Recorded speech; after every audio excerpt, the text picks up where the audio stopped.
আর জগতের কল্যাণ লাভ করতে হলে, মঙ্গল লাভ করতে হলে, ঈশ্বরকে লাভ করতে হলে এই জন্য আনুগত্য রাখতে হবে।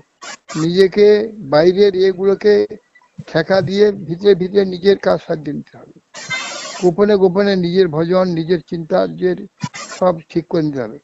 বাইরে উদ্বেগ, বাইরে বিদ্রোহ করলে তাহলে তোমার একাধি বাধা সৃষ্টি হয়ে যাবে, সে কাজ করতে পারবে না, চিত্ত বিক্ষেপ হবে।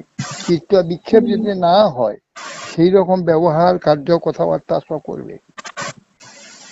ঠিক আছে, সে যখন পারবে করবে। তোমার ভাগ্য তোমার বাবা দিয়ে যাবে না, তোমার ভাগ্য তুমি নিয়ে এসেছো এবং সেই ভাগ্যের উপর তোমার চলবে। অতএব কেউ কারো ভাগ্য দিতে পারে না, ভাগ্য নিজে নিয়ে আসা। অতএব কেন তোমার সব ভালো রেখে, তোমার মন্ত্রটা ভালো রেখে যাতে ভজন হয়। আর বিরোধ আদি করলে, অশান্তি হলে, মন অশান্ত হয়ে আর কিছু ভজন হবে না, কিছু চিন্তা হবে না, কিছু জানতে পারবে না।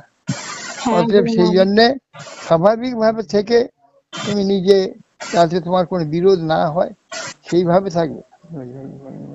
মহারাজ আমায় কৃপা করবেন যেন আমি আপনার সেবা করতে থাকতে পারি আর আপনার কথা মতো চলতে পারি। এইভাবে